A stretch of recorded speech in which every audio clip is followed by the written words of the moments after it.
Okay, so this is Heroic Halls of Origination. It's being viewed from the eyes of an enhancement shaman, so we're going to get up close and personal with these mobs. It's a pug. Pretty good pug, though. Warrior tank, paladin healer, boom chicken, and a shadow priest, so we had most of our bases covered as far as buffs and other good fun things like that. So I'm only going to talk a little bit about the trash, because it's pretty much the same throughout the instance. You get your the Temple Swift-Stalkers here, which we're CCing because they're just a pain in the ass to round up and tank because they're hunter mobs. You notice we're killing the Shadow Lancer first because he does this pulsing AoE thing that hits like a Mack truck. You want to make sure that your interrupters are, well, interrupting. Other than that, our tank really didn't so much do a good job of this, but you see the little white circle there on the ground. You want to make sure to pull the runecasters and whatever other mobs are handy out of that, because I believe it does a heal. Fire Shapers are another problematic mob. Typically, well, you would like to not stand in the meteor like I did there, because it also hits rather hard.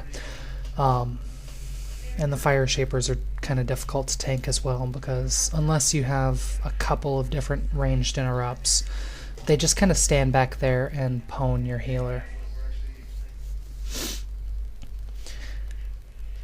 Alright, so now that we've pretty much dealt with the trash here, the only note really on the Swift Stalker, if you don't have any CC, is make sure to interrupt the charge shot. Typically he does the least damage, so he's going to be your last kill target. Now I'm going to just take a couple moments to talk about my UI. Pretty basic setup, I think. I use shadow unit frames for my raid frames there. Pratt chat add-on. My bars are a combination of dominoes and which you can see here on Soul I'm using for my totem bars, my XP/rep bar at the bottom. Excuse me. Then I use Button Forge for my primary action bars, and you see also I have a little mini bar there right above my unit frame to help me keep track of my primary cooldowns with my rotations so that I know I'm beating on the right button. Let's see what else. I use standard buff frames because the Blizzard power auras do a good enough job for me as far as notifying me of procs and whatnot. And I also use mixed scrolling battle text for another visual and also audio cue. You know, hey stupid, you have 5 stacks of Maelstrom weapon, you should use them. Things like that. You notice up at the top of the screen I do have Titan panel. I also have a add-on, I think it's called Quick Mark, I honestly don't remember. That I usually only use that when I'm tanking, or if I'm running with somebody in the guild and they don't necessarily know which mobs or what the kill order should be, or CC or whatnot. But that's primarily a tanking add-on. It also has a little section where you can put the little Blizzard world marker dealy bobbers in there. I use Mapster. That's how I have my mini-map there in the bottom part of the screen, and SCADA for my damage and threat meters.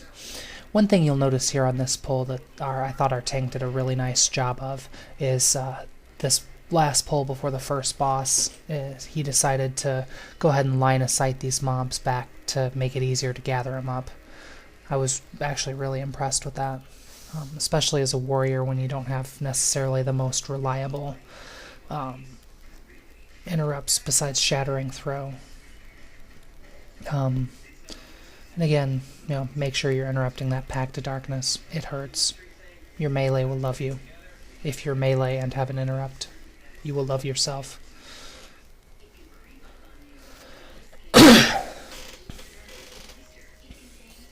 So yeah, not really much else to talk about the trash again. It's pretty consistent throughout the entire instance. It starts to get boring after a while.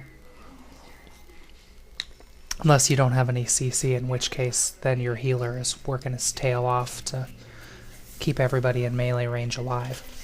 So now we're at the first boss. Temple Guardian something or another. Basically he has two main mechanics that you have to deal with on Heroic. And I'll talk about them as they kind of pop up here. You may or may not be able to read the party text. Probably can't.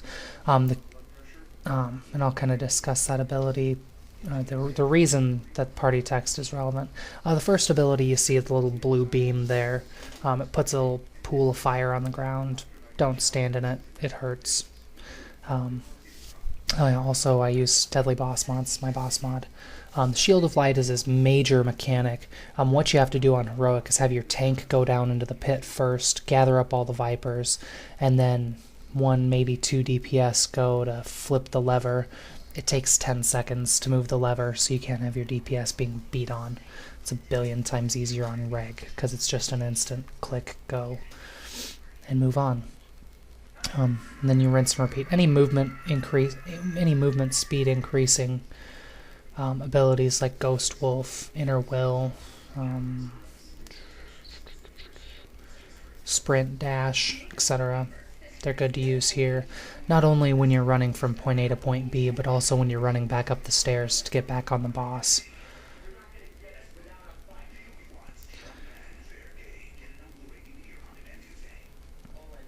And yeah, basically as long as you make sure to communicate which way you're going first. It also helped, I think, that the tank also put a mark on himself to make him even more visible, so that if you happen to be like me and confuse left and right sometimes, it's not that big of an issue. So in this case, I was like, oh, I can just follow the square, I don't have to think about this. And well, let's face it, the less thinking you have to do, the better. You see here the second Shield of Light, and we pretty much just duplicate what we did the first time. Both me and the Shadow Priest went straight for the lever after the tank dropped down. I think the priest actually left me this time. Oh no, I guess not. But yeah, and then run over, rinse and repeat. The druid had this obsession with AoEing the Vipers, I don't know why. This time this one little Viper got loose and I kept trying, hoping that the tank would notice it and taunt it, and then finally, after about the third failed attempt, I was like, okay, F this, it's one Viper. I think I can handle it.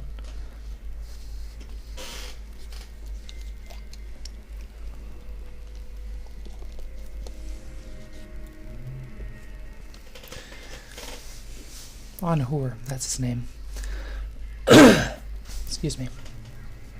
Yeah, I can read Deadly Boss Mods, I just can't read. You notice how I kind of skirt the little fire. Alternatively, I could have probably just popped Shamanistic Rage, gotten my damage reduction, and just ran straight through it, but at this point in the fight, the healer is usually pretty low on mana, so I didn't want to put any added pressure on him. Also, for those of you thinking about rolling an Enhancement Shaman, your healers will love you if, if you're taking damage either from some AoE thing or otherwise. Use some of your Maelstrom procs on Greater Healing Wave. You can see I have it keybound down there. So, moving on. We decided to do the 4 elemental Stone Trog room first. Typically you do Earthbreaker Ptah first if you're going to kill him. He is very much skippable. Anyway, these Trogs are on a fast respawn timer, but they're complete garbage as far as threat to killing your group. As you can see there, we pulled 3 groups and no one took any damage.